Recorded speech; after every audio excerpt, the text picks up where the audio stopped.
Sang penggugat tidur atau tidak ini? Sang penggugat. Sang penggugat. Oke, Anas, ada mau bertanya sama Pak Slamet? Ya, gimana Pak Bom?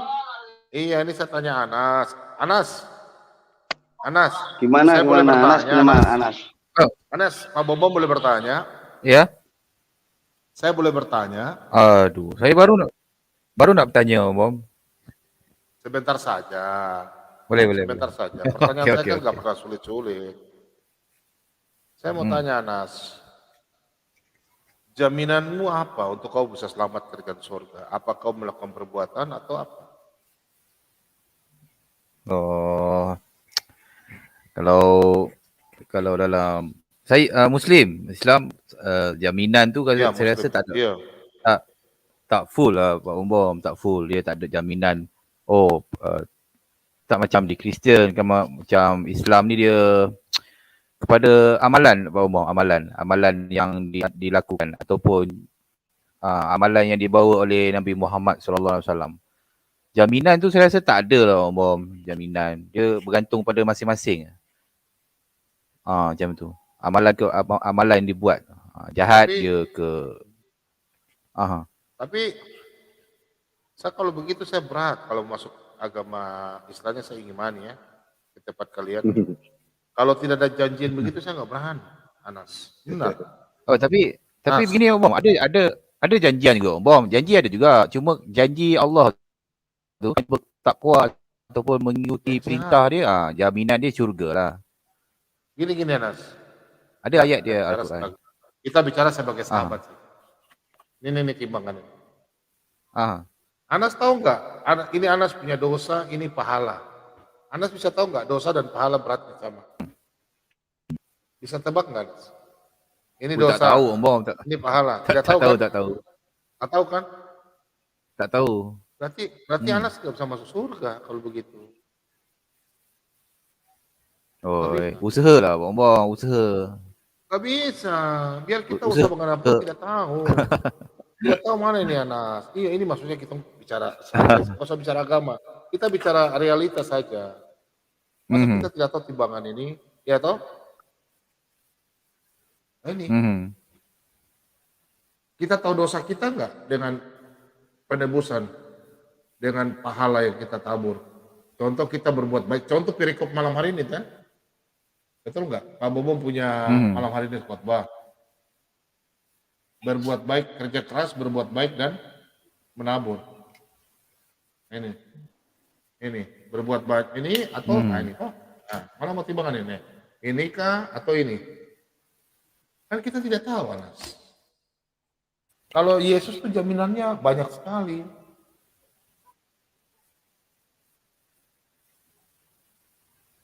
Makanya saya percaya Yesus.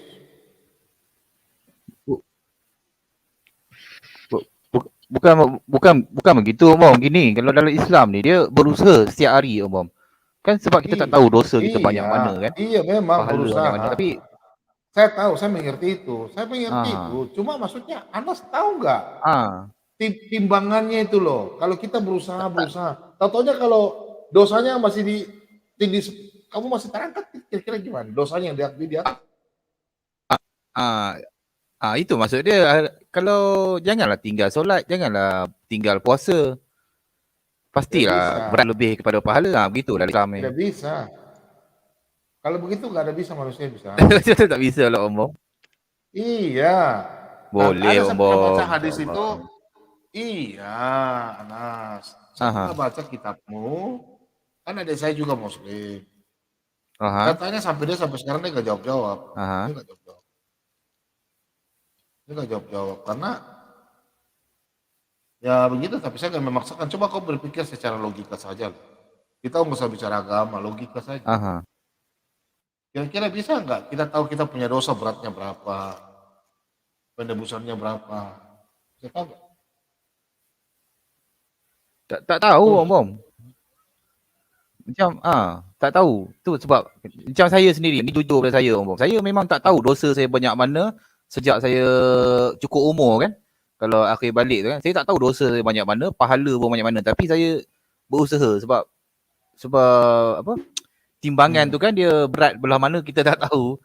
Catatan malaikat tu kan kalau di Islam kan. Tapi berusaha ke arah kebaikan. Perintah Tuhan tu kita ikut macam solat, puasa. Nak tambah tu banyak cara-cara lain lagi lah. Mungkin berbeza dengan Kristian kan. Kalau itu saya cuba compare kan. Bermaksud kalau dalam Islam memang susah lah. Bukan susah macam mana sebenarnya nak masuk syurga tu. Saya nak cakap macam mana tu. Maknanya kita berusaha. Tu buat Islam dia akan cakap apa?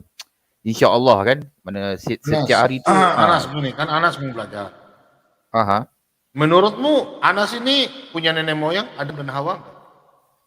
Oh iya. Keturunan Adam. Oke. Adam itu berdosa. Kira-kira seorang nabi bisa menyelamatkan kita enggak? Menebus dosa kita nabi? Enggak bisa kan? Padahal nabi itu menyelamatkan dirinya sendiri toh? Iya. Setiap manusia menyelamatkan diri dari sendiri. Makanya Anas saja susah masuk surga, nabi saja susah. Apalagi Anas. Terus setiap manusia tak kira dia siapa pun. Selagi dia manusia tu dia hamba. Kan Nabi Muhammad pun cakap dia pun tak ni kan. Cuma dia, tapi kami umat ni tahulah dia ke mana kan. Tapi dia mengajarkan kami tu supaya rendah diri, supaya jangan sombong. Begitu kalau dalam hadis kan dia cakap dia tak pasti dia pun reda Allah macam tu. Tapi ajaran dia lah Pak Bom. Kalau umat Muslim kan Pak Bom tahu kan.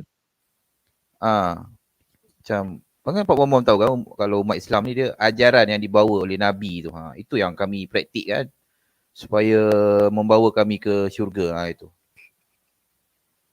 Tak pernah lagi kalau umat Muslim tu, kalau ulama ke apa dia cakap dia pasti ke syurga, itu memang sombong lah tu.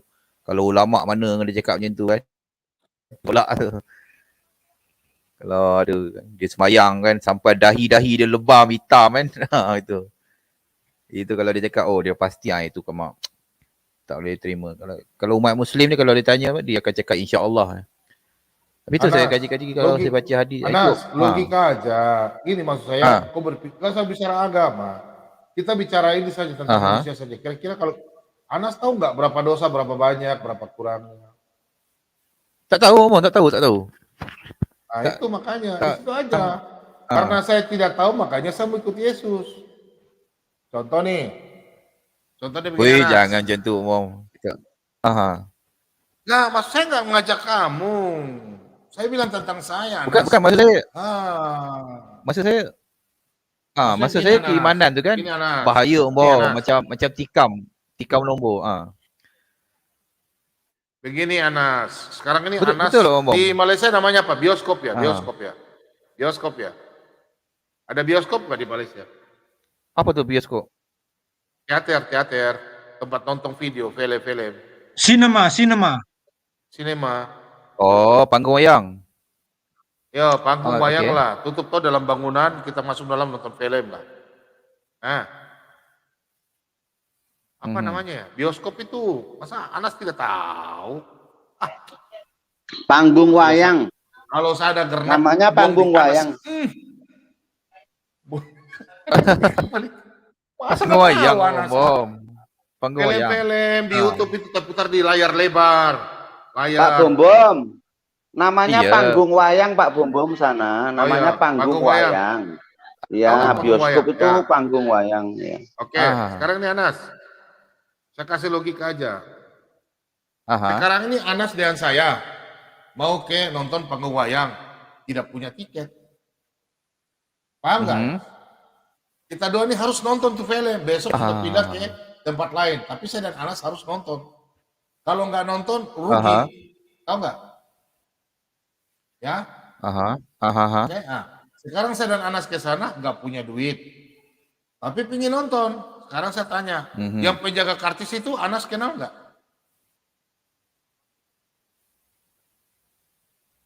Tak kenal. Kalau Pak Bobom kenal.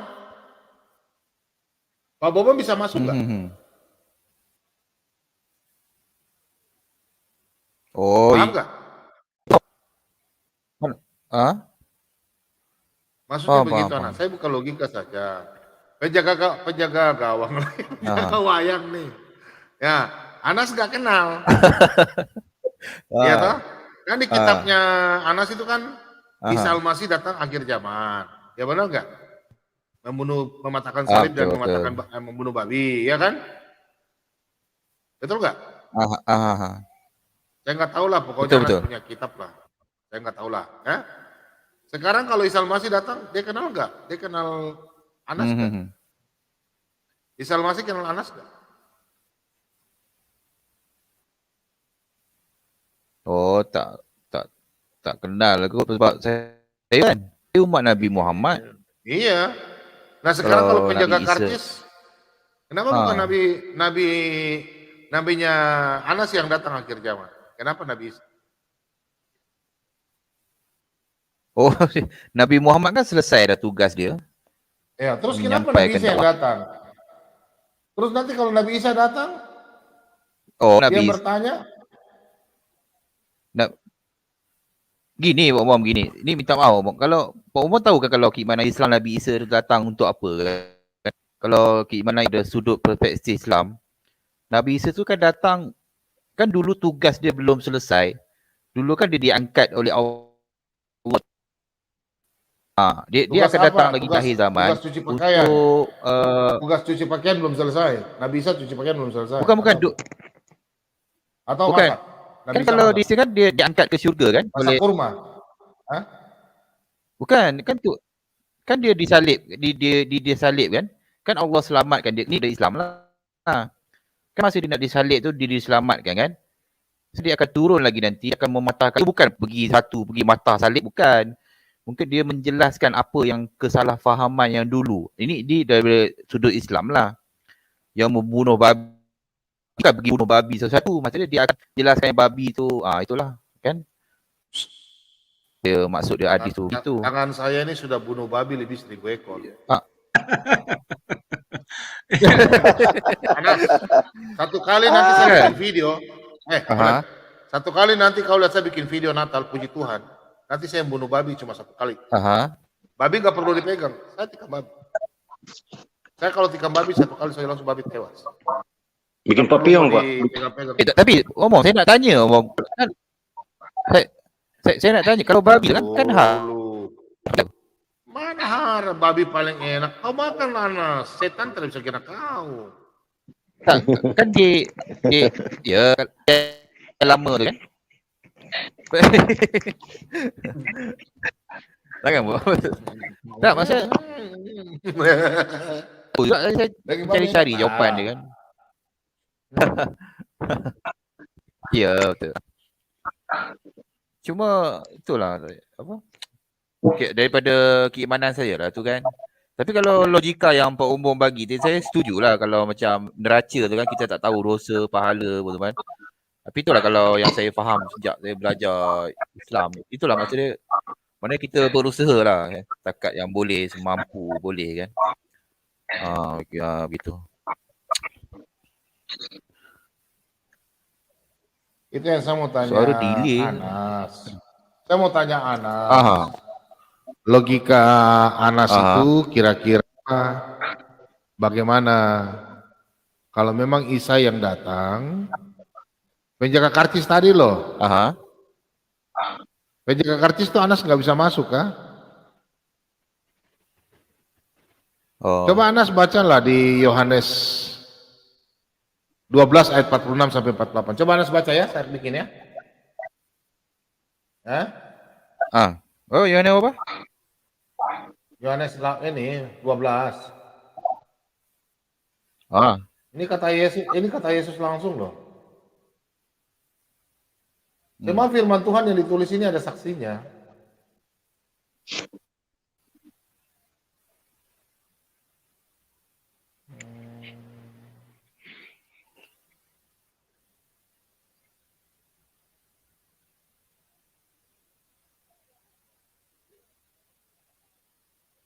Dari sini, Anas 46. Coba Anas baca pelan-pelan.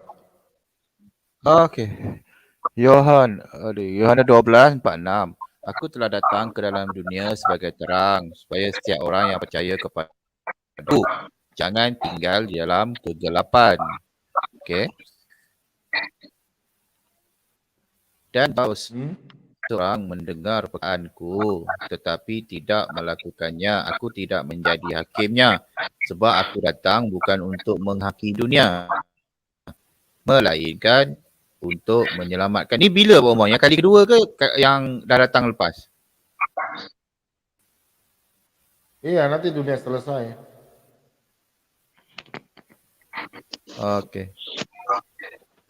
Barang siapa menolak aku kataanku, ia sudah ada hakimnya, iaitu firman yang telah aku katakan. Itulah yang akan menjadi hakimnya pada akhir zaman.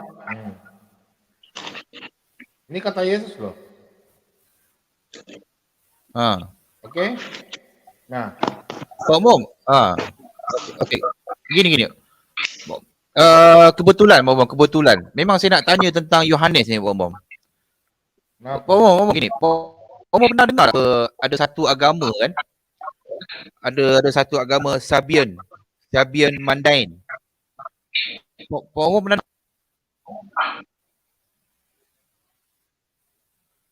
bunyi apa tu? Aduh, dengar suara saya? Dengarlah. Dengar. Bunyi apa tu? Ke daripada saya ke? Siapa ini ada? Ya, pasti ada yang itu. Saya pernah dengar itu. Mandian, ya, tahu saya.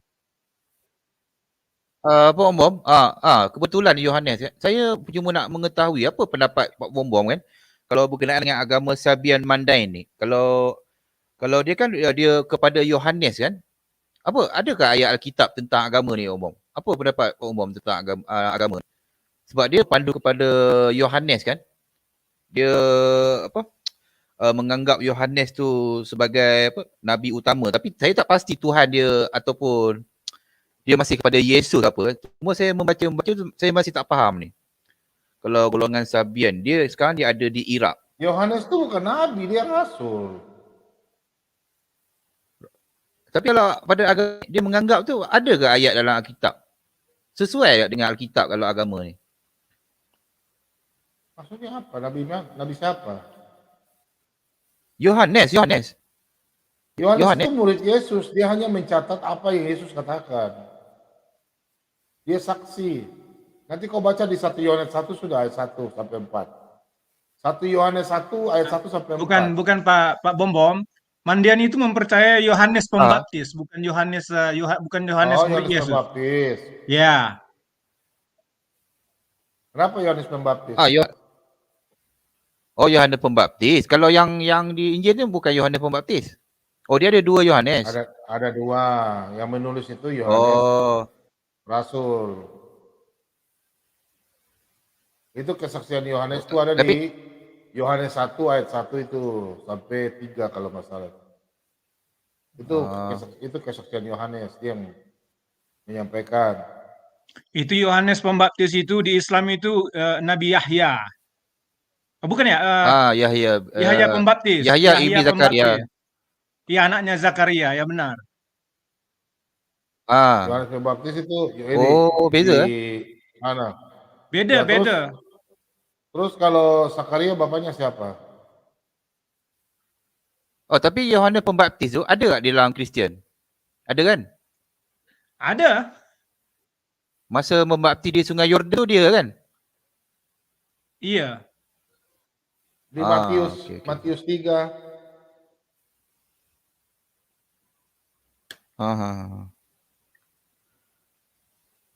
Kalau agama ni Mandian, Nabi Yahya. Kenapa Nabi Yahya? Kenapa? Tapi agama Abang Dedru, kalau agama ni bagaimana? Dia menganggap Yohanes Pembaptis sebagai Tuhan ke apa? Mungkin yang dimaksud Mormon itu Pak, gereja Mormon itu. Karena gereja Mormon itu kan mengakui menerima penyampaian imamat dari Yohanes Pembaptis. Gereja Mormon itu yang JNAS ya? Ya, yang sesat. JNAS itu beza lagi. Sesat itu.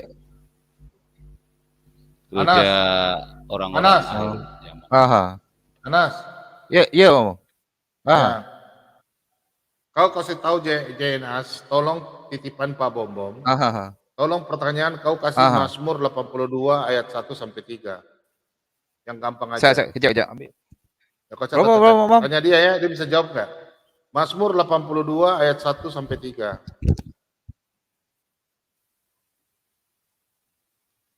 Ya, coba catat dulu.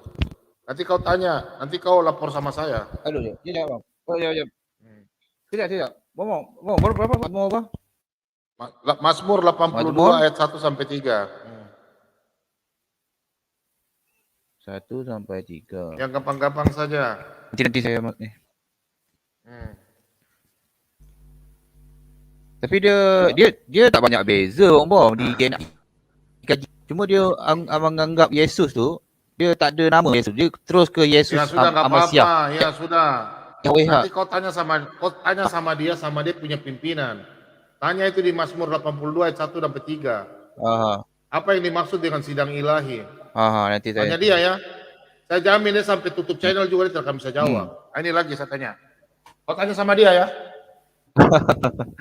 Ya, betul. Iya. Saya masuk berapa kali dia nggak pernah mau terima. Johan. Ini. Mau masuk masuk sana tak bagi, tak mau. Dia tolak. Ini. Oh. Ini nih. Kau tanya Yohanes 8 ayat 8 ini. Nih, ayat 7 sampai 8 ini. Tanya 8 ayat 8 saja nih.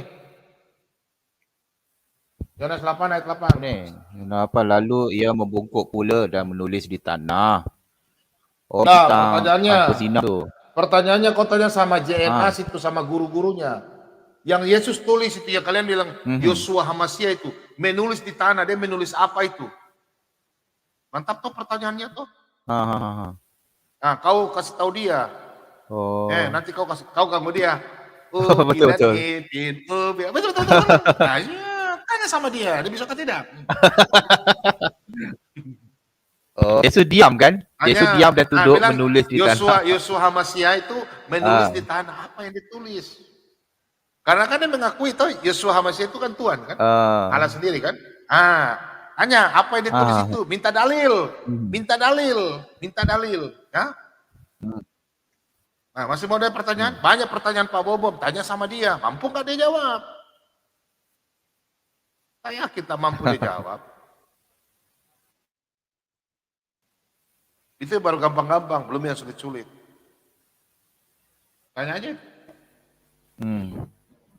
Saya boleh tanya ke Anas? Silakan. Pak Anas. Ya. Anas, santai saja Anas dialognya. Suara saya delay ke? Ya, kalau delay lah. Suara saya delay ke? Kalau Anas bagus. Jadi kita kan diskusi aja, diskusi enak Anas. Jadi kan tadi Anas bilang kalau keselamatan itu katanya amal ibadah kan ditimbang amalnya kan sama dosanya sama amalnya kan gitu Anas. Itu Anas dapat dari mana itu? Apa itu ajaran itu dapat ada tertulis tidak? Ada di hadis. Amal kebaikan tu tapi ada hadis bertentangan ketetapan tentang takdir tu kan. Itu kena bahas panjang tentang tu. Tapi saya percaya tentang kita amalan kebaikan tu yang membawa kita kepada keselamatan. Nah, kalau ada hadis yang mengatakan kalau amal itu tidak membawa ke surga itu gimana Mas? Pernah nggak baca itu? Pernah. Saya pernah bahas tentang tu. Sebab itu ketetapan kan ada takdir. Saya pernah baca tentang tu. Tapi saya lebih fokus kepada amal kebaikan, dosa dan pahala. Anas. Iya. Makanya ada hadis sahih loh, ada sahih itu mengatakan bahwa amal itu tidak membawa ke surga. Lalu gimana itu? Ada kalau mau saya bukakan Anas kalau boleh. Oh, ada pernah saya baca tentang. Cuma begini bang, kalau kita fikir kan, perintah dan larangan tu pasti ada dosa dan pahala kan. Macam kami umat Islam ni percaya pada ujian. Dunia ni kan ujian untuk kita kan. Kan Ujian sama apa? pada zaman ini logika bang kita diskusi biasa. Ujian apa? Kalau macam nabi-nabi dulu kan, ujian tu maksud dia gini bang, macam apa? Miskin tu ujian, kaya tu kan ujian juga. Isteri ujian. Anak-anak pun dan kita kan. Ada orang yang tak lulus kan? Ada orang yang tak lulus ujian. Contoh dia guna kemiskinan dia tak larat miskin. Lah. Lepas tu ada yang kaya kan, dia gunakan kekayaan dia tak bersedekah, dia riak, sombong. Untung masih ada gorengan gagal lah Mas ujian. Mas Lemet. Anas, pernah makan ini enggak Anas? Mas Lemet. Oi, apa tu? Apa tuh? Apa nih? Wah, mantap Apa itu. Bikin lapar nih. Maksudnya kan begini Anas. Kan kalau namanya amal itu kan pasti kebaikan. Iya, cuma kebanyakan kawan-kawan Anas mengatakan amal itu yang membawa ke surga karena ditimbang dosa dan amalnya kan gitu. Kalau lebih tinggi amalnya, timbangannya ya masuk surga. Cuma kok di hadis ada tertulis bahwa amal itu tidak membawa ke surga. Jadi bagaimana itu kok bisa bertentangan gitu? Ada tertulis begitu Anas. Oh, saya pernah bahas tentang, saya lupa dah tentang. Tapi kena tengok hadis tu bang. Boleh mungkin abang tunjuk kat saya hadis tu. Sebab hadis ni dia yang bertentangan dengan hadis yang lain kan. Hadis Bukhari. Adik coba ya. Hadis Bukhari, buka Bukhari. Oh Bukhari. Pak Slamet tahu nomornya? Tahu. Oh ya. Ya silakan Pak Slamet. Saya dari hadis Muslim 5037. Itu yang Bukhari 577 sama 474 itu. Saya bacakan aja. Iya, silakan. Ya. Diriwayatkan oleh Abu Hurairah, aku mendengar Rasul Allah bersabda, perbuatan baik seseorang tidak akan membawanya masuk surga. Mereka para pengikut Nabi berkata, bahkan engkau juga tidak, oh Rasulullah. Dia berkata, bahkan aku juga tidak, kecuali Allah melimpahkan pengampunan dan rahmatnya kepadaku. Nah, yang di 474 juga sama. Dinarasikan oleh Aisyah sendiri ini. Sang Nabi bersabda, lakukanlah perbuatan baik sungguh-sungguh dengan tulus dan cukup. Dan terimalah kabar baik karena perbuatan baik seseorang tidak akan membawanya masuk surga. Mereka bertanya, bahkan kau juga, oh Rasulullah? Ia menjawab, bahkan juga saya, kecuali dan sampai Allah melimpahkan pengampunan dan rahmatnya kepadaku. Anas hilang. Nah, jadi di sini jelas sekali bahwa karena Allah itu memiliki otoritas tertinggi ya untuk menuntun dan menyesatkan seseorang. Itu ada di surat 14 ayat 4. Maka Allah menyesatkan siapa yang Dia kehendaki dan memberi petunjuk pada siapa yang dikehendaki. Dan Dialah Tuhan yang Maha Kuasa lagi Maha Bijaksana. Jadi Allah yang kuasa dan Maha Bijaksana ini menyesatkan siapa yang Dia kehendaki dan memberi petunjuk pada siapa yang dikehendaki. Jadi kalau orang sudah disesatkan, ya nggak ada artinya mau berbuat apapun, gitu loh. Makanya ini yang pelajaran yang saya dapat dulu dalam Al-Quran dan hadis tidak mengajarkan jaminan keselamatan seperti itu. Namun akan berbeda dengan di dalam Alkitab, ya itu jelas ada keselamatan. Misalnya tentang di ini ya di Injil Matius 19:21 itu ada seorang pemuda ya, juga itu dikatakan begini yang kalau yang Injil Matius itu gini, jikalau engkau hendak sempurna pergilah jualah segala milikmu dan berikanlah itu pada orang-orang miskin, maka engkau akan beroleh harta di surga. Kemudian datanglah kemari dan ikutlah aku. Nah, pria itu telah mengikuti hukum Taurat dengan sempurna ya, tetapi itu tidaklah cukup. Ia harus rela menyerahkan segalanya dan mengikut Yesus. Nah, sebab Yesus adalah jalan dan kebenaran dan hidup. Jadi tidak ada seorang pun yang datang pada Bapa kalau tidak melalui aku. Nah, itu di Yohanes 14 ayat 6. Makanya di dalam Islam tidak ada jaminan keselamatan ya. Jadi Yesus inginkan semua orang mengikutinya. Karena Yesus itu mengasihi semua manusia, ya termasuk saudara-saudara di seberang. Cuman mereka itu ya nggak tahu ya kenapa mereka mempercayai sesuatu yang tidak pasti. Gitu. Tadi udah diberikan perumpamaan oleh Pak Bombom. Katakanlah 50-50 aja, orang berbuat baik dan ya, beramal baik sama berbuat dosanya. Yang jadi pertanyaan kan, kalau Allah itu maha kudus, maha suci, mau nggak dia terima dosa? Walaupun mungkin hanya 1%, kan nggak mau. Itu pernah saya berikan perumpamaan, katakanlah kita minum ya, air 1 gelas. Gelas itu sudah dicuci bersih, clean pokoknya. Bahkan airnya pun juga sudah clean, bersih banget, siap minum. Namun begitu kecemplungan telek cecak, apakah kita masih mau minum? Kan tidak, gitu loh. Jadi itulah yang membuat mereka itu sebenarnya bingung. Makanya tadi saya singgung dan sudah disinggung yang lain juga. Kenapa channel-channel mereka selalu yang dibicarakan atau yang dibahas adalah ayat-ayat Alkitab. Dan cara menafsirkan ataupun cara penyampaiannya pun dipelintir-pelintir. Gitu. Iya. Karena mereka tidak memahami konteksnya dan juga perikopnya. Tapi berani membahas tentang Alkitab. Sedangkan kitab mereka sendiri mereka nggak mau bahas. Tapi Nah, kenapa ini kan mereka jadi nggak berani satu masuk sini, Pak tanda ya? tanya besar gitu loh. Kenapa mereka nggak berani masuk sini ya? Nah, Ya? disitulah mereka nggak berani masuk sini. Berarti mereka itu mereka mulut besar aja ya? Iya. Makanya saya pernah debat sama teman saya sendiri, saya bilang begini, kenapa banyak orang yang masuk ke sana tidak mau belajar kitabnya gitu loh. Maksudnya kitab yang diimani yang baru. Kenapa masih ngungkit-ungkit kitab lama gitu loh.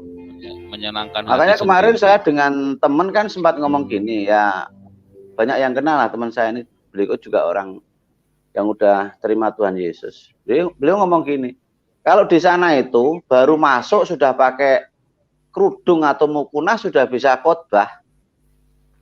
Atau kalau yang cowok langsung pakai peci, pakai sorban sudah bisa khotbah walaupun nggak tahu isinya kitab mereka. Karena yang dikhotbahkan bukan kitab mereka, tapi ngucek-ngucek ajaran yang lama, yaitu Alkitab sini dengan gayanya yang sok pinter gitu. Akan berbeda dengan orang yang menerima kasih karunia ya, yang terima Kristus Yesus. Orang nggak akan berani khotbah kalau orang itu belum lulus Alkitab, ibaratnya gitu. Jadi dari segi kualitas dan kuantitasnya aja udah jauh berbeda. Contoh misalnya nggak usah jauh-jauh. Nggak mungkin seseorang tuh berani khotbah kalau dia belum menguasai firman Tuhan. Kan gitu. Dan yang dikhotbahkan otomatis ya firman Tuhan. Bukan kitab yang lama. Gitu. Contohnya saya sendiri. Saya untuk mengerti firman Tuhan nggak abal-abal. Misalnya harus sekolah teologi apa, masih sekolah misi dan lain sebagainya. Baru berani tampil. Karena itu perlu diuji juga. Lah kalau mereka kan enggak, baru masuk besok sudah khotbah. Wah langsung pendengarnya banyak. Jadi wong goblok buta, yang dituntun juga buta, Nah, sama bodoh. aja. Seperti Bodoh. itu. Bung Surep, Iya. Surep, Nah, Aditya, kelompoknya semua sudah itu. itu. Panas Enggak yang Kalau Mawar Duri enggak, kalau Mawar Duri orangnya baik.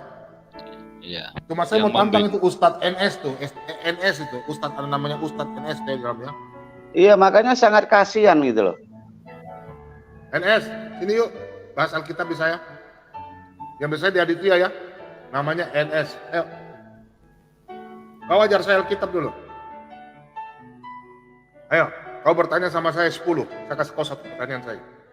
NS, maksudnya? Ustadz Nasution Saya jujur ya. Saya jujur ya Pak ya. Pertanyaan yang paling sulit bagi saya adalah Safira dan Ananias. Termasuk sulit dijawab. Ada yang bisa jawab? kematian Annalisa Safira? Termasuk sulit Sabar. ya? Ya, Eh? yang menghujat Roh Pertanyaan Kudus. Ya. termasuk sulit tuh. Banyak orang nggak bisa jawab, ngelor ngidul kiri kanan. Tidak bisa main-main karena itu berhubungan dengan Roh Kudus. Jadi orang Kristen pasti tidak sembarang tafsir. Betul nggak Pak Slamet? Iya betul, karena Kalau ada berhubungan dengan beberapa Roh Kudus, kita nggak pandangan berani itu. ya? Iya kan? Iya, ada Nggak berani beberapa sembarang, kan? pandangan. Ah, Betul. nggak bisa sembarang. Bahkan bagi saya itu suatu pertanyaan yang sangat sulit. Tapi mereka ini kok kadang ya heran ya iman mereka itu ya, tapi ya itulah orang tertulis amal itu tidak membawa ke surga, tetapi mereka meyakini. Kalau saya catat ya waktu diskusi si Alex Muslim itu, konsep penebusannya itu katanya ada 4 Pak Slamet. Amal soleh, batu hitam, wudhu, kemudian termasuk orang Yahudi dan Nasrani itu yang menjadi penebusnya.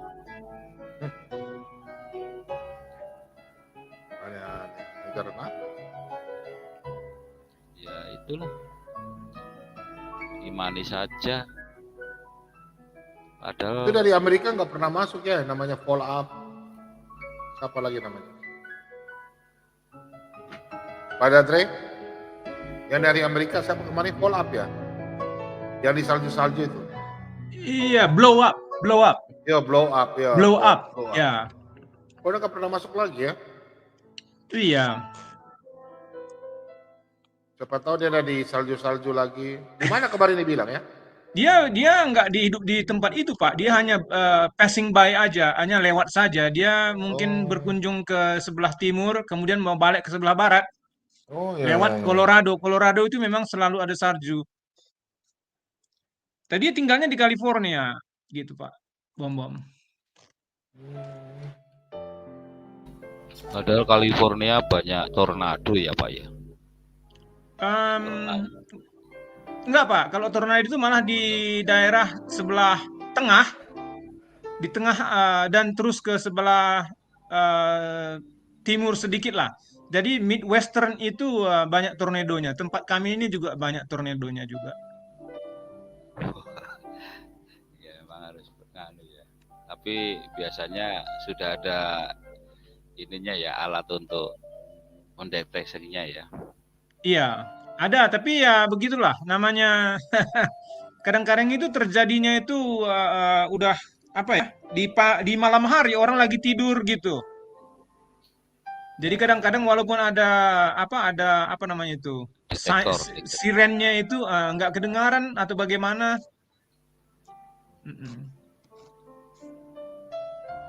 Kalau angin itu memang lebih bahaya daripada gempa ya. Kalau gempa itu kan kalau orang bisa keluar rumah kan cenderung bisa selamat.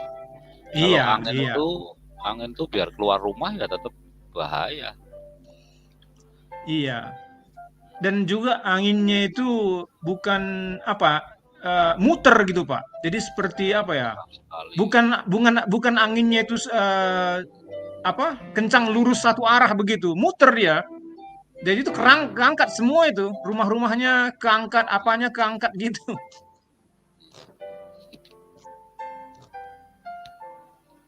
Itu lebih berbahaya daripada angin lurus begitu.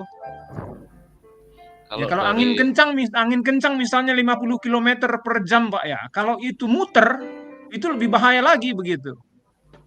Kalau dari ilmu pengetahuan itu kok kok banyak di Amerika itu apa ya Pak penyebabnya ya? Penelitian? Iya. Kalau menurut saya ini negara-negara barat lah biasanya ya, ataupun misalnya Jepang atau itu Korea, China itu, kalau mereka tidak meneliti, negaranya akan hancur. Iya, nggak maksudnya penyebabnya itu apakah pertemuan antara suhu dingin dan suhu panas atau bagaimana itu? Maksud Bapak itu tornado itu, iya biasanya begitu Pak.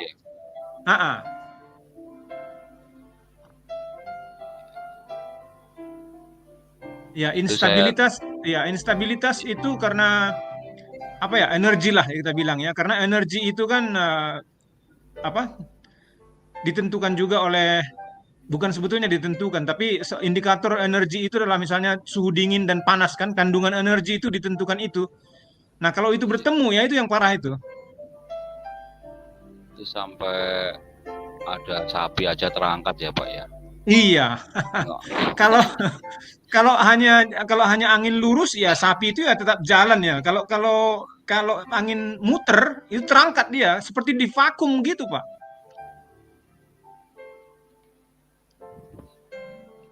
Gitu. Iya. Tapi biasanya negara-negara yang banyak bencana itu pintar-pintar ya Pak ya. Banyak kan itu ya. Ya, Maju-maju negaranya. Karena kan dituntut untuk ini tahu Pak. iya. Apa namanya? Apa ya? Survival. Jadi dengan cara apapun harus hidup kan? Jadi biasanya sih di sini itu di tempat-tempat yang lebih sangat sering itu mereka punya bunker di bawah rumahnya. Jadi seperti rumah-rumah kita di sini juga itu punya apa yang namanya itu basement. Jadi ada tanah itu digali, jadi ada ruangan di bawah tanah kita ini sebetulnya.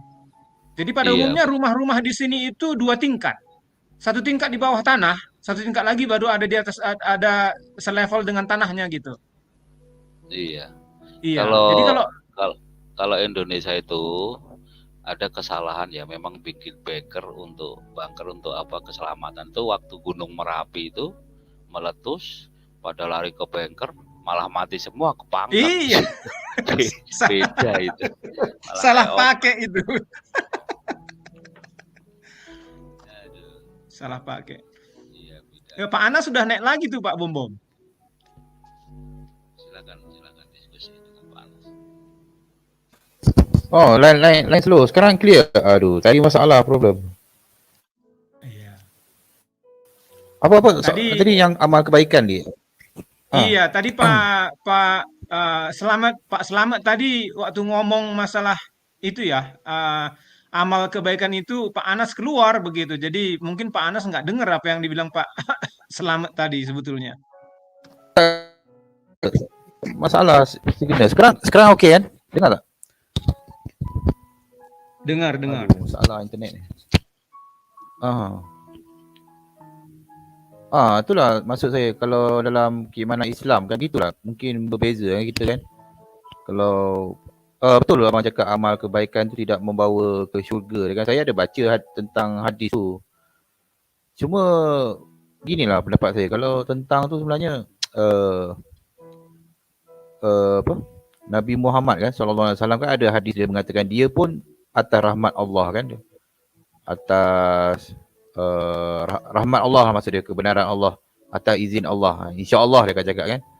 So dia mengajar kepada kami supaya jangan mendahului Tuhan ataupun ada rasa riak, ataupun kalau Islam ni ujub, kalau berbuat kebaikan tu dia rasa ujub kan. Kan ada hadis lain mengatakan kalau berbuat baik tu jangan menunjuk kan. So merendah diri maksud dia. Gitu. Saya rasa pandangan saya begitulah tentang hadis tu. Sebab kalau pada saya amal kebaikan tak membawa ke syurga, so apa guna ada dosa dan pahala kan? Perintah Allah tu dibuat, ada larangan dia, begitu. Mungkin pada saya begitu bang, pandangan saya tentang hadis tu. Iya Pak Anas, maksudnya itu kan sudah tertulis amal ibadah tidak membawa ke surga, tetapi kok masih banyak yang meyakini bahwa dengan beramal kita ke surga itu loh. Ya itu jadi bingung kita itu. Oh iya. Tapi itulah pada saya begitulah bang.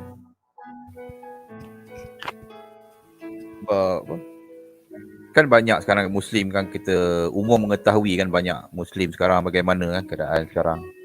Banyak yang macam-macam, sesama Muslim pun bercanggah daripada pendapat. Kan kalau pada dulu kan kami, kalau para ulama berselisih pendapat tu kan tak ada masalah kan. Cuma sekarang ni ustaz-ustaz yang membuat hukum-hukum ni kan bertelaga sama sendiri. Di Malaysia pun sama kan. Facebook kan, tentang khilaf sikit pun bergaduh. Itu masalah kan, bergaduh di sosial media apa semua kan. Tentang sedikit masalah khilaf pun. Kalau ulama-ulama hantar mazhab kan tak ada masalah. Kalau dulu berselisih pendapat tu biasa bab-bab fikih kan. Tapi ketuhanan tu mungkin tak ada masalah lah. Itu. Saya rasa itulah Itu kalau kaitan dengan ujub riak dia. ya, ini kalau pendapat Anas bagaimana? Itu putra mahkota Arab Saudi, Muhammad siapa itu kan sudah membebaskan wanita dari hijab. Jadi diperbolehkan tidak berjilbab asal dengan pakaian yang sopan. Kemudian juga mau merevisi beberapa hadis. Kemudian wanita sudah boleh bergaul dengan laki-laki. Itu bagaimana pendapatnya Pak Anas? Itu memang sudah, kalau orang tu memang sudah disebutkan lama oleh Nabi Muhammad SAW pada akhir zaman kan, gitulah kalau di Arab Saudi tu. Ini kalau umat Islam kan, kalau tengok yang bertentangan dengan hadis ataupun Al-Quran tu, memang satu dosa lah kan. Tengok, tak, bukan di Arab Saudi saja bang, kalau di negara saya sendiri tengok bagaimana. Kalau abang cakap tentang revisi, tentang melepaskan hijab, boleh bercampur, itu adakah bertentangan dengan Islam? Pasti kan? Pasti bertentangan dengan Islam. Saya memang tak suka tu. Saya merujuk pada Al-Quran dan Sunnah hadis Rasulullah SAW. Aurat tu wajib. Bergaul lelaki dan perempuan tanpa hubungan mahram ataupun muhrim tu kan salah. Itu bertentangan dengan Islam. Satu lagi, kalau nak revisi hadis tu, saya rasa itu satu berita yang boleh kita kaji balik lah. Kalau tentang hadis-hadis tu kan, hadis-hadis tu bukan sekarang dibuat, tu memang daripada zaman Rasulullah. Ada lagi teruk saya dengar berita nak ayat Al-Quran. Itu saya rasa alamak, satu berita yang perlu kita kaji ataupun, sebab ayat Al-Quran tu bukan boleh direvisi dibuang. Itu firman Allah kan. Kalau direvisi itu satu masalah besar pada saya. So saya rasa kalau bertentangan dengan Quran dan Sunnah hadis, saya tolak. Ya bang. Iya, maksudnya begini. Itu sumber kiblat doktrin ajaran pertama dari Muslim kan dari Arab Saudi. Nah, sedangkan sumbernya itu sudah berubah. Jadi pangeran Arab itu sudah membebaskan wanita dari hijab, boleh bergaul, tetapi kan kalau maksudnya bergaul itu bukan melakukan hubungan, maksudnya boleh inilah maksudnya. Nah itu. Nah kemudian negara-negara di luar Arab seperti Malaysia, Indonesia itu kan hijab itu kan masih dipakai. Kadang wanita-wanitanya di Indonesia itu, ya ini membahas Indonesia aja, ini kan pakaiannya kan meniru-niru Arab, sedangkan Arab sekarang nggak seperti itu. Apakah kita ini juga mempertahankan, tidak mau berubah? Padahal orang-orang Arab, wanita Arab di sana malah pakai kebaya loh itu Pak Anas. Banyak yang pakai kebaya orang Indonesia loh. Malah orang Indonesia malah meniru mereka. Nah jadi seperti apa ya, mereka ini Arab ini hanya untuk kepentingan negaranya sendiri, tidak mau kayak apa ya, kalau MUI itu apa itu fatwa gitu, fatwa ke seluruh dunia gitu loh, tidak memberikan seperti itu loh, supaya juga negara yang lain juga bisa meniru. Bagaimana itu Anas? Oh iya. Betul bang. Macam abang cakap di bercampur dengan lelaki perempuan, itu kan budaya daripada, memang tidak dianjurkan dalam Islam kalau bukan mahram kan. Kalau isteri kita kan, contoh pergi parti ataupun pergi ke mana-mana, dalam Islam memang dilarang. Tentang kalau bukan dengan mahram dia, adik-adik dia, bapa dia pun tak boleh. Kalau keluar daripada rumah, perlu ada mahram kan, itu dianjurkan di Arab Saudi sana kan. Tapi kalau dia nak masukkan, itu saya rasa satu yang bertentangan dengan Al-Quran dan hadis. Itu satu. Yang kedua, abang cakap tentang sumber agama Islam ni daripada Arab. Begini bang, betul sumber daripada Islam tu daripada Arab. Bahasa Al-Quran tu daripada Arab. Nabi Muhammad SAW memang daripada Arab. Tapi itu sudah lama. Ini sudah berabad-abad lamanya. Saya rasa kalau Arab Saudi itu bukan lagi bagaimana? Boleh. Kalau dia sudah bertentangan dengan Al-Quran dan hadis yang diturunkan oleh Nabi Muhammad 1400 tahun yang lalu, dia bertentangan dengan itu. Saya tak kira dia Arab Saudi ke, dia Yaman ke, bertentangan dengan Al-Quran dan hadis, pasti saya tolak. Itu maksud saya. Tak kira dia Arab Saudi ke apa. Contoh tentang aurat dibuka, hijab. Jelas di dalam Al-Quran mengatakan aurat tu adalah satu perkara yang dituntut dalam Islam. Wajib menutup aurat.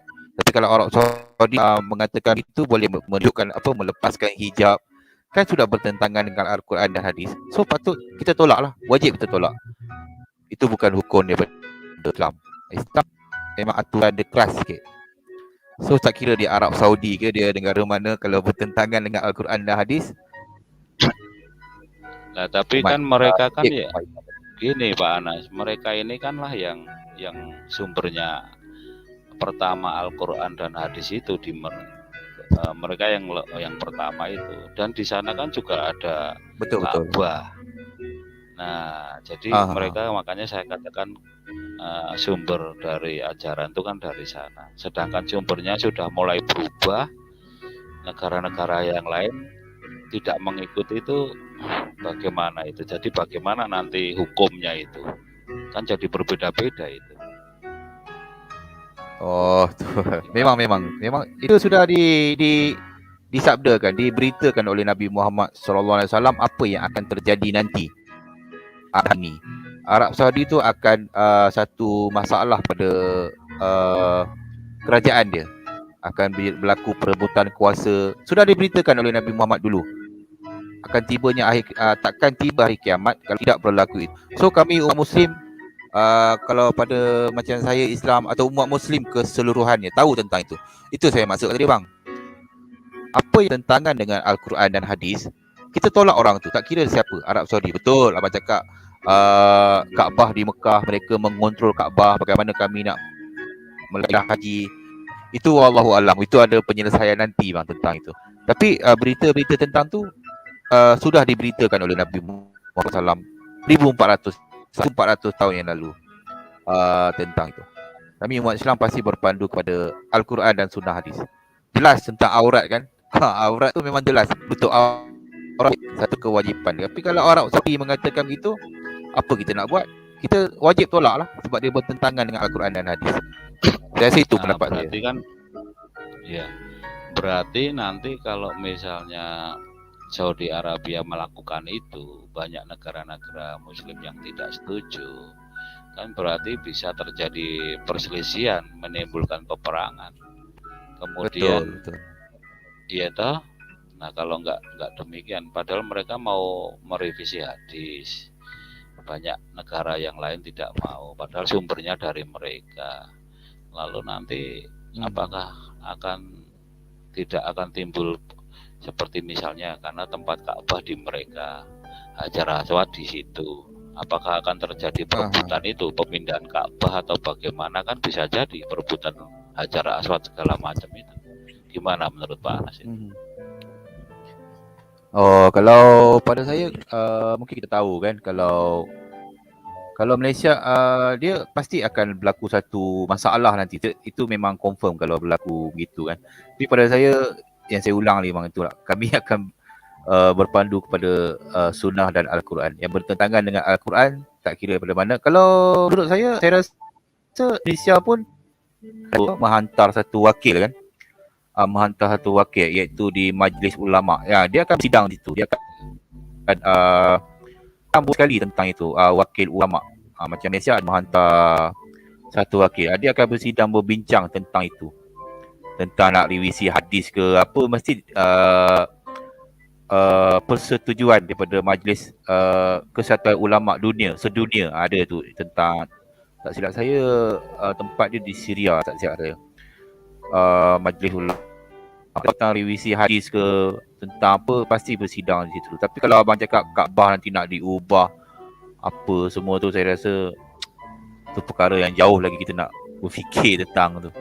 So Ya, maksudnya kalau nak menunaikan haji gini loh, kalau Anas. ah, Iya, ah, maksudnya kan gini. eh ini kan sudah disampaikan secara umum di media massa itu, putra mahkota Arab Saudi kita sudah bisa baca semua bahwa dia membebaskan hijab, yang penting pakaiannya rapi, kan seperti itu. Itu kan berarti sudah tidak ada, sudah terjadi musyawarah ya antar ulama-ulama dunia, atau kalau sudah berani menyampaikan berita umum di umum gitu putra mahkota itu. Nah, kalau betul. nanti misalnya banyak negara muslim ya tidak setuju, tetapi Saudi Arabia sudah demikian, Saudi Arabia juga memang punya kebijakan sendiri, akhirnya kan nanti terjadi bisa perselisihan. Kemudian kalau Arab Saudi nanti menutup haji tidak boleh ke sana, bagaimana? Itu kan juga menimbulkan perselisihan. Kan begitu, Anas. Kedepannya kan jadi seperti itu. Kalau perselisihan tu saya rasa memang akan jadi. Tapi kalau tentang Kaabah nak dipindah tu, itu saya rasa tak ada masalah. Kalau dia tak bagi menunaikan haji pun, saya rasa itu di syarat membenarkan. Sudah tak boleh nak buat macam mana kan. Kalau haji tu kan syarat dia rukun Islam yang kelima kan, tentang menunaikan haji jika mampu kan. Tapi kalau abang cakap Kaabah diubah tu, kiblat kami tetap itu juga. Kami bukan menyembah berhala ke apa. Itu hanya kiblat Kaabah tu. Kami bukan menyembah batu ke menyembah kiblat. Kalau Kaabah tu diubah ke mana pun, kiblat kami tetap di situ juga. Itu kena faham tentang tu. Kami bukan macam berhala boleh diubah-ubah. So hari ni ke utara, esok ke maksudnya enggak diubah gitu. Maksudnya kalau Arab Saudi seperti itu, banyak negara muslim yang protes, kemudian kan terjadi pertentangan, kemudian Arab Saudi secara sepihak mungkin memblokir, mereka tidak bisa naik haji ke sana. Lalu bagaimana solusinya kalau nggak bisa naik? Nah, itu maksudnya lalu negara-negara muslim yang lain itu mungkin apakah mau memindahkan Ka'bah itu di luar Arab Saudi gitu loh maksudnya. Tak ada masalah bang. Kalau kan syarat dia jika kalau mampu. Maksudnya itu dah tak mampu lah kalau dia itu. Saya rasa syarat membenarkan. Kalau hukum syarat membenarkan. Kalau nak dipindahkan pun pindah lah, tak ada masalah. Saya rasa nak pindah ke mana. Ya, sebab kiblat dia situ lah. Ka'bah tandingan maksudnya, ada Ka'bah jadi dua gitu. Misalnya di negara Malaysia. Karena kan sudah nggak bisa tidak lagi gitu loh. Misalnya seperti itu. Tidak boleh. Kaabah tu kalau memang di situ. Tapi kalau nak pindah pun, pindah ke mana? Kiblat kami tetap di situ. Kalau nak buat di Kaabah lain pun, kiblat kami tetap di situ. Cuma menunaikan haji tu di situ lah. Tapi kalau dah tak mampu, macam mana? Tidak dibenarkan. Kan kami kalau kan Islam solat harusnya kan berarti negara-negara yang lain berarti mengikuti apa yang sudah dilakukan Arab Saudi ya, harus mengikuti hukum itu, hijab sudah tidak diperbolehkan lagi. Kan harusnya itu supaya tetap berjalan lancar. Kalau misalnya negara lain tidak setuju hijab dilepas, padahal Pangeran Saudi mengatakan boleh dilepas, kan pasti terjadi perselisihan. Harus, betul. Nah, mau nggak mau kan harus mengikuti hukumnya Arab Saudi. Gitu kan. Salah. Bukan mengikuti hukum Arab Saudi, mengikuti hukum di dalam Al-Quran dan hadis. Abang kena bezakan tu dulu. Bukan hukum Arab Saudi, bukan Arab Saudi yang membuat hukum Tuhan tu. Al-Quran dan Sunnah. Kan saya cakap tadi, kalau dia bertentangan dengan Al-Quran dan Sunnah, umat Muslim pasti tolak. Tak kira dia Arab Saudi ke, dia mana ke, Yaman ke apa ke. Itu Anas, itu maksudnya. Hukumnya negara Arab Saudi kan pakai hukum Al-Quran, Anas. Pakai hukum itu masalah. Itu masalah. Sebagai kan saya cakap landasan hukum di sana. Nah, itu loh. Kan sedikit dia sudah luntur kan. Itulah akhir zaman bang. Umat Muslim ni percaya tentang tu bang. Apa yang akan berlaku di akhir zaman di Arab Saudi tu. Kan saya cakap tadi, sudah diceritakan oleh Nabi Muhammad SAW apa yang akan berlaku di akhir zaman. Begitulah dia. akan dikurangkan, akan diringankan hukum-hukum Allah tu dah tak ambil tahu lagi, sedikit demi sedikit. Mungkin dalam cara tak sedar kan. Umat Muslim semua tahu tentang tu. Kalau di Malaysia ni pasti tahu umat Muslim tentang perebutan kuasa di kerajaan Arab Saudi, bagaimana 3 putera dia bergaduh. Ni kita tunggu kemangkatan dia punya itu mungkin Muslim boleh bahas tentang tu. Sebenarnya kami dah tahu tentang tu sebenarnya bang. Akhir zaman kita kena bersedia. Tu saya cakap adik, tak kira negara mana pun, walaupun Arab Saudi sendiri, kalau dia bertentangan dengan Al-Quran dan hadis, wajib umat Muslim tolak dia. Itu maksud dia. Ya bang. Iya, karena masalahnya semua sumbernya dari sana. Arab Saudi mau merubah, mungkin mau dibentuk kitab yang baru lagi. Dengan perubahan itu kemudian disebarkan ke seluruh dunia, itu maksudnya seperti itu. Tapi itu kan pasti tidak semua setuju seperti kata Anas kan. Jadi ya pasti ada timbul inilah gejolak itu nantinya itu. Oh pasti itu pasti akan berlaku lah tu kan.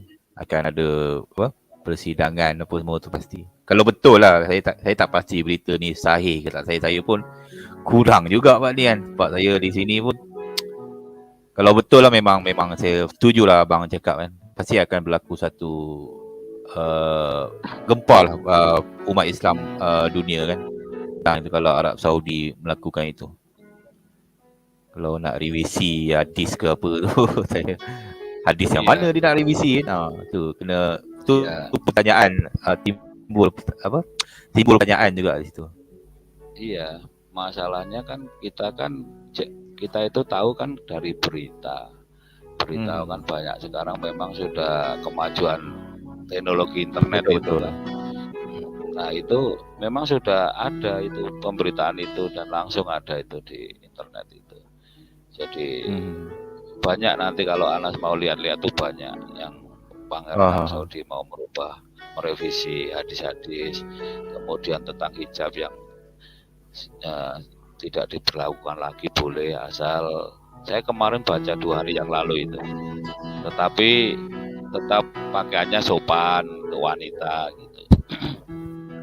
Wanita kemudian sudah boleh mengemudi mobil sendiri, kalau dulu kan nggak boleh. Sudah macam-macam lah, sudah mulai sedikit demi sedikit dirubah gitu. Sedikit demi sedikit. Tu maksud saya bang. Sama macam-macam lah. Bukan sama non-Muslim juga, sesama Muslim pun sekarang abang tengok bagaimana kan. Sesama Muslim, negara Muslim bagaimana kan. Pemimpin dia Turki, dia kritik presiden daripada saya lupa mana. Sesama Muslim pun sama, itulah akhir zaman bang. Muslim tu akan berpecah pada 73 bang. Kalau bang mau banyak baca kan. Tengok hari ini bagaimana Muslim diserang daripada pelbagai sudut kan. Kalau umat Islam diserang daripada pelbagai sudut. Semua kan itu karena politik, ekonomi. Itu maksudnya. Tapi sebenarnya umat Muslim ni sebenarnya tak bersatu. Contoh di Malaysia sendiri, saya tak bagi negara lain lah, di Malaysia sendiri. Kalau Muslim dan Islam, Jabatan Agama Islam tu sebenarnya tak bersatu sebenarnya. Kalau di negeri-negeri kan, ada 14 negeri di Malaysia ni, Jabatan Agama Islam negeri pun tak bersatu. Bagaimana umat tu nak bersatu? Contoh mengeluarkan satu fatwa hukum sebat ke apa, berbeza-beza. Maksudnya umat Muslim tu sendiri tak bersatu. Bagaimana umat Islam tu nak bersatu maksud saya. Kalau di Malaysia itu alirannya apa aja? Ada Ahmadiyah juga enggak di sana, Nas? Dari sini semua Sunni, Sunnah, Ahli Sunnah wal Jamaah. Semuanya. Kalau ada di luar, contoh ada Syiah ke apa, pasti akan ditangkap, di penjara, didakwa di Bama. Ahmadiyah ada enggak? Ahmadiyah. Tak ada bang, tak pernah saya dengar lagi tentang. Ada ya. Padahal itu kalau Sunni, sesama Sunni aja masih masih berselisih ya di sana ya. Berselisih pendapat tu biasa bang kalau Islam. Tapi berselisih pendapat tu bukan daripada konsep hukum yang sudah wajib tu. Dia daripada hukum fiqh ataupun hukum yang khilaf. Tentang khilaf ulama. Perselisihannya itu timbul masalah apa? Anas kalau di sana itu. Oh, Doktrin contoh kah? daripada Ajaran segi kah? mazhab. Tak, bukan doktrin. Konsep ketuhanan tu memang clear bang tentang konsep ketuhanan Tuhan itu bagaimana. Cuma dari segi hukum bang, hukum. Abang faham tak maksud hukum? Contoh kalau di dalam mazhab tu ada hadis daripada Rasulullah, sentuh isteri tak batal wuduk. Yang mazhab ni isteri tanpa syahwat tak batal.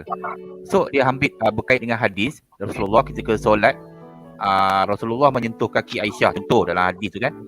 Ada mengatakan itu musim sejuk, pakai stokin. Ada yang mengatakan tidak.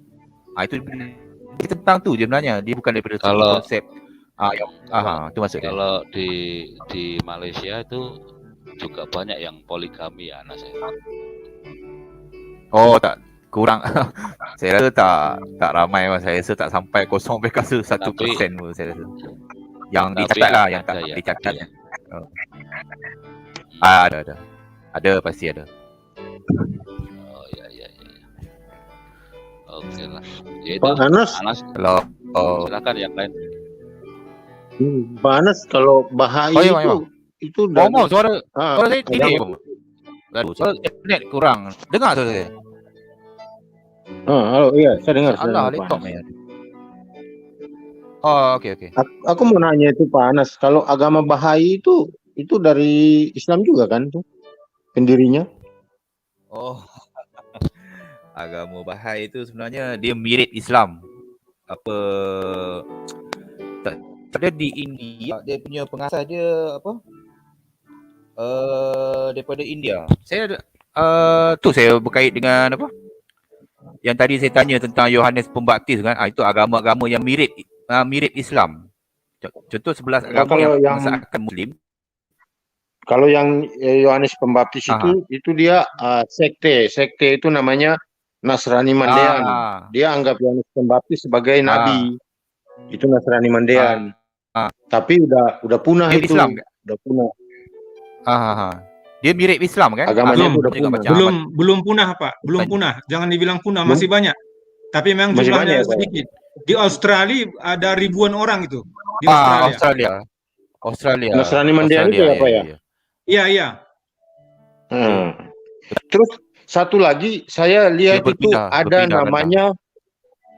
ada namanya itu agama apa itu yang mirip sekali dengan Islam itu karena dia berdirinya itu bersamaan di tahun 616.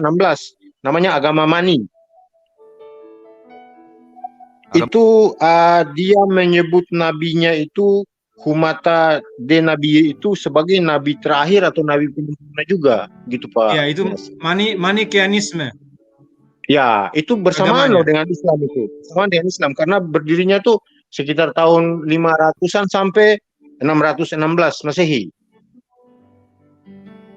Duluan Manichaeanisme. Benar, dari Islam. itu dia sekitar 500 berapa? Tahun 500 akhir sampai 616. Jadi dia bersamaan kayaknya kalau kita mau hitung dengan umurnya Nabi Muhammad itu kayaknya sama itu. Sama-sama mengaku nabi terakhir juga, nabi penyempurna juga gitu. Mani itu. Dan ajaran-ajarannya pun sama-sama dari kitab-kitab kitab-kitab kalau di Kristen itu kita bilang pseudo Injil palsu itu Pak. Apokrifa, ada Iya, Mani. Itu Injil kitab-kitab apokrifa itu. Jadi yang dibilang bahwa Isa lahir di bawah pohon kurma, yang dibilang bahwa di chapter berapa itu ya, yang ada katanya Isa berdiri di depan ibu dan ayahnya Yusuf dan Maria sambil menghalau api yang keluar dari mulut naga. Isa melindungi Maria.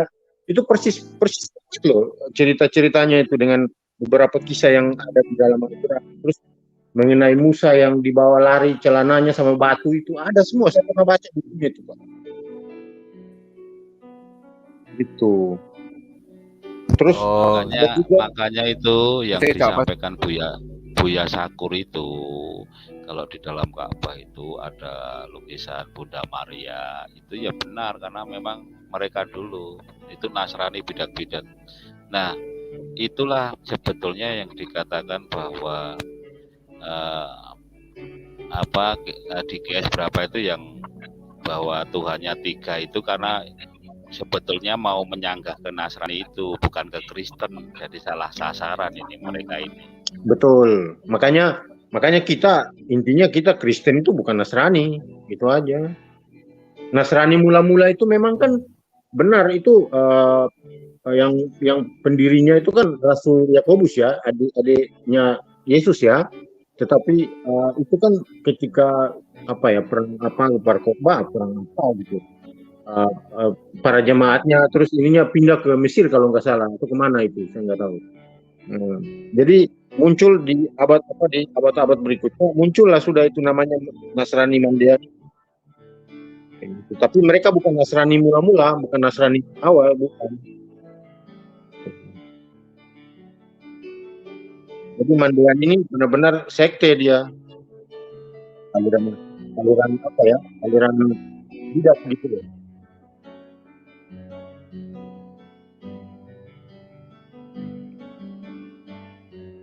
Itu Pak Anas. Jadi yang tadi Pak Anas nanya itu soal itu tadi Nasrani Mandeani itu yang menganggap Yohanes Pembaptis sebagai nabi.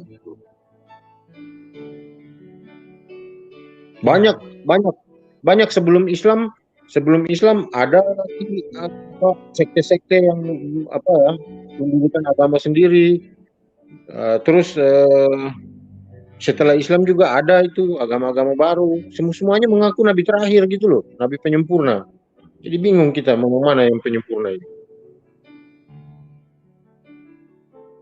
Iya, dan juga Mani itu mengaku dia sebagai Parakletos. Ya, Parakletos, benar, Roh Kudus, benar. Benar itu, Pak.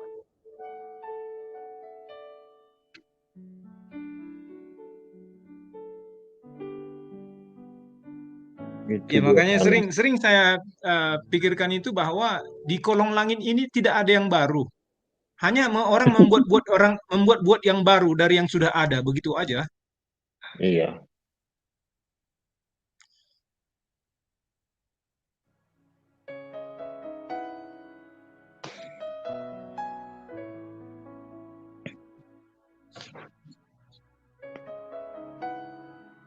Dulu di Mekah, Madinah itu kan banyak itu orang-orang Nasrani itu, orang-orang Nasrani, orang Kristen, orang Yahudi. Yahudi kan ada beberapa. Yahudi kan bukan cuma satu, Yahudi juga banyak alirannya. Ya banyak.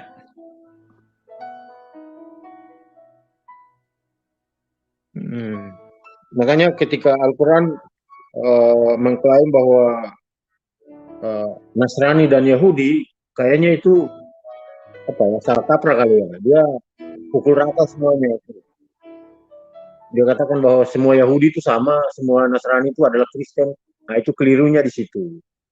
Kayak gitu Pak Anas. Makanya sebetulnya kalau Anas mau belajar sejarah ya, nanti Anas tahu asal-usul ajarannya Anas. Karena kan mereka kan sering mengatakan Anas, kalau Al-Quran itu bukan kitab sejarah. Padahal tidak tertulis ya di kitab sucinya itu. Al-Quran bukan kitab sejarah itu kan tulisan dari Muhammad Kafafullah. Judul bukunya itu Fanul Kasasi fil Quranul Karim. Itu hanya tulisan dari ulama ya. Makanya dipakai bahwa Al-Quran bukan kitab sejarah. Jadi mereka selalu mengatakan itu. Padahal kalau sejarahnya kan tetap ada. Jadi seperti sekte-sekte Nasrani ya, Nasrani Ebionit, sekte Kristen Ortodoks Syria, kemudian sekte Koliridian, itu kan ada di Arab Saudi, sudah ada sebelum Islam muncul, 200-300 tahun sebelum Islam muncul. Ini sekte-sekte ini kan persis ya, hampir sama, mungkin juga bisa berasal dari sini toh, Pak Anas itu. Ini ini berada di Mekah menjelang kemunculan Islam. Sekte ini menolak Tritunggal, menolak kerasulan Paulus, karena Paulus sudah dianggap membebaskan umat Yahudi dari kewajiban Taurat. Makanya sampai sekarang Paulus dibenci sama mereka, menganggap Alkitab sudah dipalsukan. Makanya sampai sekarang mengatakan demikian, menganggap Yesus itu hanya adalah utusan, hanya manusia, menolak keilahiannya. Kemudian mereka sangat ketat dan taat menjalankan syariat Taurat, melakukan pembasuhan, kayak wudhu itu cuci sebelum ibadah, doa, mentaati peraturan tentang haram dan halal tentang makanan, melakukan sunat dan puasa. Tetapi ini melakukan sholat 7 waktu ya, tidak 5 waktu, 7 waktu. Kemudian untuk kaum wanitanya menggunakan jilbab, melaksanakan puasa 40 hari, menggunakan Injil bahasa Arab, Injil Al-Muqaddas. Nah itu, tapi Injilnya ya mungkin sudah berbeda karena dia sekte kok. Kalau sekte Kelirudian ini ya, ini ya itu yang menuhankan Maria itu, yang GS 5 ayat 116 itu, 350 tahun sebelum Islam muncul. Lanjut Pak, silahkan Pak.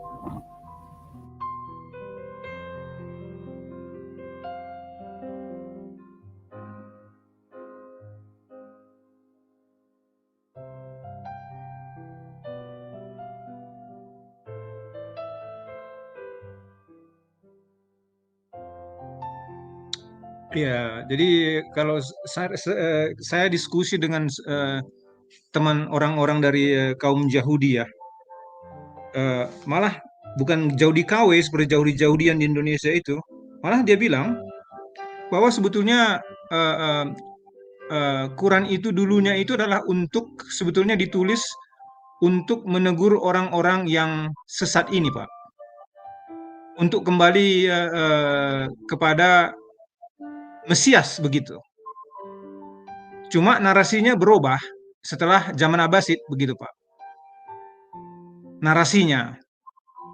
Jadi berubah dari apa yang sebetulnya yang dimaksudkan begitu. Jadi menurut dia itu adalah pada awalnya Quran ini banyak seperti liturgi-liturgi ataupun juga apa namanya itu suatu seperti apa ya? Seperti kita katakan itu seperti suatu yang diceritakan untuk apa? Sebetulnya bukan untuk dibuat jadi kitab suci, jadi untuk mendidik seperti apalah ya kita bilang itu, seperti naskah untuk penampilan sandiwara begitu. Awalnya begitu, bukan dimaksudkan sebetulnya untuk menjadi suatu kitab suci begitu. Jadi makanya dia bilang sering sekali banyak isinya itu malah menunjukkan kebudayaan Yahudi. Begitu. Jadi cerita-cerita Yahudi banyak di dalamnya. Dia nggak merasa aneh. Karena memang yang menulis itu adalah pada awalnya adalah orang-orang berlatar belakang Yahudi. Seperti Pak Selamat bilang itu, orang Ebionit itu kan latar belakangnya orang Yahudi itu. Begitu.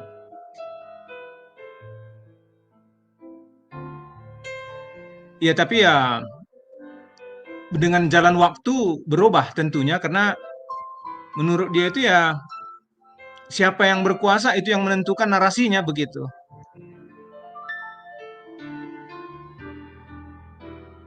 Ya, kita bisa terima dengan akal terbuka atau hanya mengatakan itu sebagai hanya suatu yang tak masuk akal, yaitu terserah bagi orang yang menilainya. Tapi udah banyak penelitian yang menunjukkan demikian kan begitu. Mereka ada datanya juga. Tapi terserah kita lah yang menilainya apakah itu benar atau tidak sebagai informasi yang bisa logika bisa diterima atau tidak, di luar daripada hanya sekedar iman saja begitu. Dengan demikian bisa kita lihat banyak sekali aliran-aliran agama yang lahir sesudah misalnya Mandianisme tadi ya, Manikeanisme begitu. Sementara udah ada di sana Zoroastrianism juga kan dulunya. Jadi banyak sekali agama-agama yang muncul dengan nabi-nabi tersendiri dan kemudian masing-masing klaim-klaim sendiri begitu.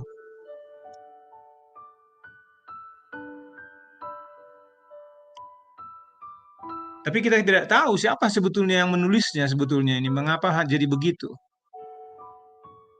Sehingga bisa kita lihat narasi-narasinya itu nggak konsisten dan koheren. Jadi misalnya di Quran diakui kaum Sabianisme. Sabian itu kan itu dari Permandianisme. Di sana disebutkan kaum-kaum yang akan masuk surga itu ya kaum Yahudi, Nasrani, Mandianisme, juga kaum Magai, Majus, orang Majus. Ya orang Majus itu kan Zoroaster, begitu. Pak Slamet masih ada, Pak Slamet. Pak Slamet. Pak Iya Pak Slamet. Bom, ya, iya Pak siap. Slamet boleh pimpin doa ya. Kita istirahat sudah ya. Ya, ya. Ya, saya udah masih slow. Oh, oke, Om. Ya. Sekarang Pak Bom apa nunggu apa lagi? Sudah. Pimpin doa Iya. sudah. Kita istirahat sudah.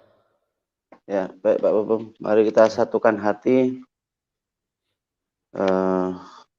Sama-sama tundukkan hati kita di hadapan Bapa kita di surga.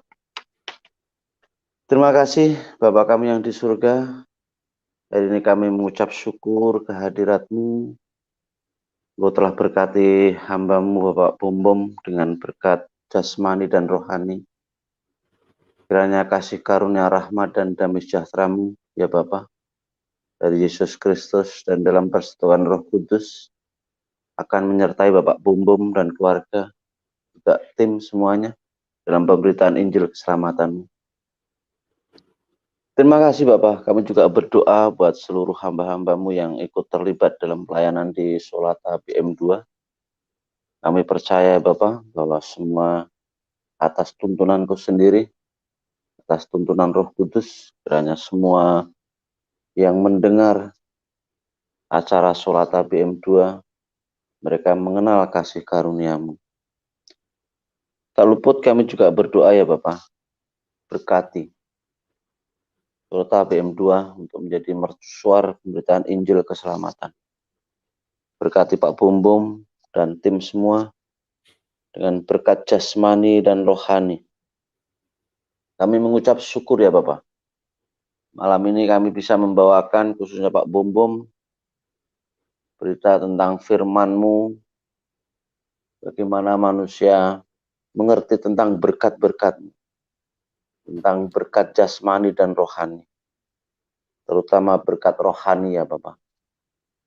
Bahwa hanya di dalam firman-Mu kami bisa mengerti tentang keselamatan, yaitu berkat kasih karunia di dalam Yesus Kristus.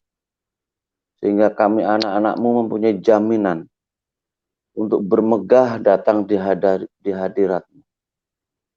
Bagaimana Tuhan Yesus katakan bahwa hanya melalui Dialah, karena hanya Yesus sendiri jalan kebenaran dan hidup untuk datang ke hadirat-Mu. Kami mengucap syukur ya Bapak, bahwa Engkau telah memberikan kasih karunia-Mu, berkat-Mu yang luar biasa, yaitu berkat keselamatan.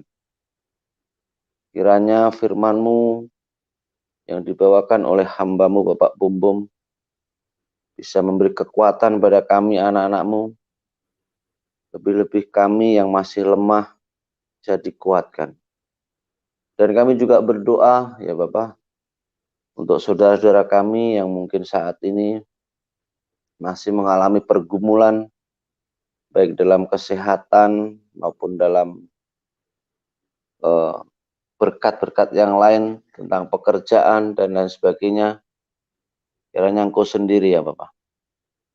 Engkau mengetahui ya Bapak bahwa masih jauh watak kami yang kadang masih kurang taat pada Engkau. Namun Engkau sendiri yang memimpin kami untuk mengerti kebenaran firman-Mu. Ajarlah kami ya Bapak supaya kami tetap memiliki pengharapan di dalam Kristus, memiliki iman Biarlah segala bentuk lika-liku kehidupan yang kami alami, bahkan mungkin kesesakan yang kami alami, bisa membuat kami selalu mengandalkan Engkau dan berharap hanya pada Engkau saja. Dan berkati pula ya Bapak, semua yang hadir di live chat dengan berkat jasmani dan rohani juga. Dan kami juga berdoa bagi saudara-saudara kami yang belum mengenal kasih karunia. Kiranya Roh Kudus buka hati mereka, buka belenggu-belenggu mereka, supaya mereka mengenal Injil keselamatan di dalam Yesus Kristus. Terima kasih Bapak. Pagi ini waktu Indonesia, kami mengucap syukur karena Engkau sendiri yang pimpin acara ini dari awal, pertengahan hingga akhir, semua berjalan sesuai dengan rencana dan kehendak-Mu. Kami mengucap syukur ya Bapak, dan kami sudah berdoa di dalam satu nama Putra-Mu yang tunggal, Yesus Kristus, Tuhan dan Juru Selamat kami. Haleluya. Amin. Amin. Amin. Amin. Amin. Amin. Terima kasih Pak Bom. Tuhan berkati. Tuhan Terima kasih, berkati Pak. Semua. Ya, makasih Pak Bung, Pak Penggugat, Pak Endro, Pak Raja Kafir, RE, Pak Dedru, Sama. Ya. Pak Anas Baik, juga. baik. Pak Anas. Terima kasih Pak Anas. Terima kasih. Ya, Terima kasih Pak Umum. Terima kasih yang semua ada di dalam semua ini. Salam. Salam. Ya, makasih. Shalom. Shalom. Anas Shalom. ya, makasih ya. Oke. Yo, Pak Slamet, makasih ya.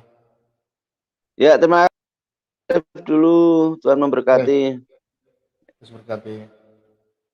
Oke, semua teman-teman semua, sampai jumpa lagi ya. Nanti kita lanjut lagi sebentar malam. Pak Bobom sudah ini ya, perlu istirahat ya. Tuhan Yesus memberkati. Shalom Maranatha, sampai jumpa lagi.